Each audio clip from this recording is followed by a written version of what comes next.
Hello and welcome, I'm Jeff Gerstmann, and welcome to our first live video review for Metal Gear Solid 3 Subsistence for the PlayStation 2. Today we're going to be talking to the reviewer, Greg Kasavin, who's also our site director, and we're also going to be taking questions from you, the viewer. Let's get started with a little intro from Greg. Why don't you tell us a little bit about the game and get us started? Yeah, well, the good news is Metal Gear Solid 3 Subsistence is above all just an outstanding PlayStation 2 action-adventure game.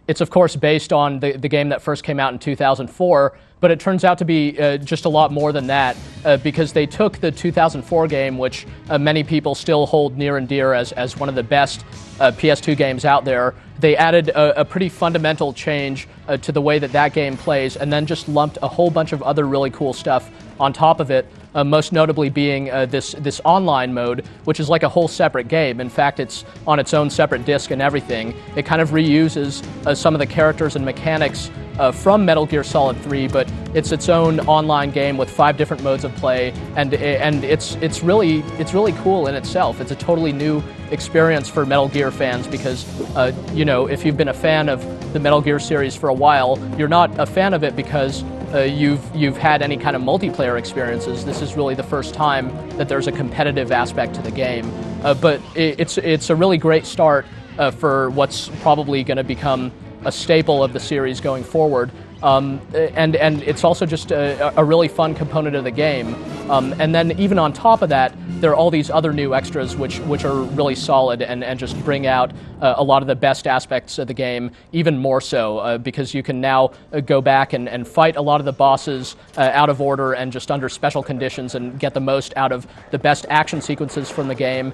And you can also just watch the cutscenes in any order and even see some of the funniest parts of the game. There are these parody videos that are just really fun to look at and just help you to understand the crazy sense of humor that this series has. Kind of for all the seriousness of the main storyline, there's really this underlying sense of humor, this kind of charming style to it that is totally unique to Metal Gear, and that just comes through better than ever before in this package. On top of all that, it's at a discount price. You know, you can't say no to that. So even if you already plunked down for the original Metal Gear Solid 3, I think there's plenty here to get you to come back. Okay. Well, before we get too far ahead of ourselves, why don't we start with what's different? I mean, they have made some substantial changes. It seems like the most dramatic change made in the single-player portion of the game is the camera. Can you tell us about that? Yeah, the camera is really the only difference to the core game.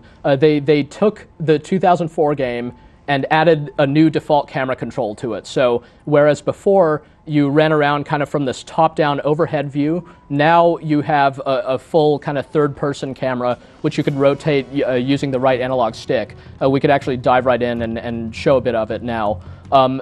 It's not a different camera from what you're getting in a lot of other games out there, and yet it has a pretty profound difference to Metal Gear, especially in how it interacts with the first-person viewpoint and aiming. That's still a big part of the series. So you can basically not only does this make the whole game easier to control and just have a more natural feel to it, but it even makes the aiming feel better. It makes the whole game even look better because you're always looking at a closer view in on Snake, the main character, and just the outstanding detail in the character model just comes across that much better.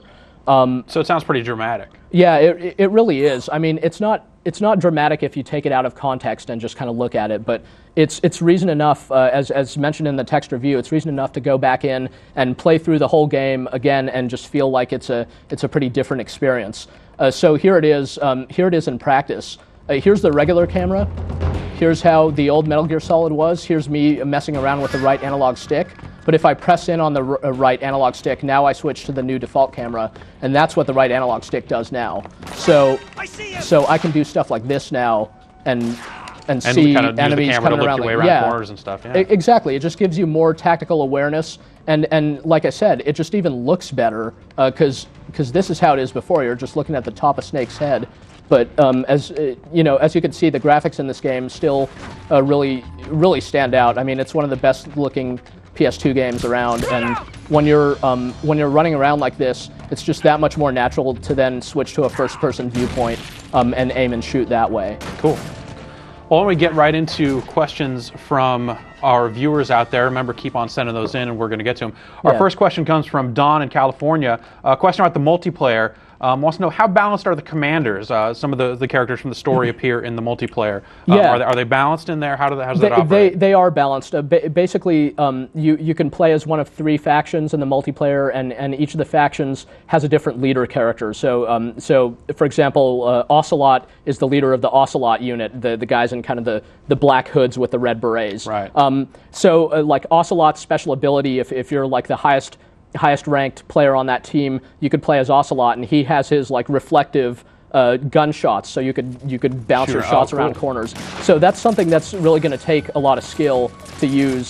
So it's not going to give you necessarily a huge advantage. So these characters, they stand out on the battlefield, and they make the online play like look more interesting, as opposed to just having these cookie cutter characters running around. But they don't seem to like, necessarily just put a huge advantage into the hands of the guy who's already the best in the match. The online, your mileage is going to vary, as with any online game, but I haven't experienced any imbalances or anything like that. I've just experienced a lot of people having fun with all the different match types. Essentially, there are these 5 match types, and just to experience the game in kind of a real-world setting, I've been playing on the Japanese servers with a lot of Japanese players who are there during all hours, and it's just a lot of exciting matches. It's got a good balance of pure action and just kind of tension and a tactical feel to it. You could die really quickly, but at the same time you could do cool stuff like hide in cardboard boxes.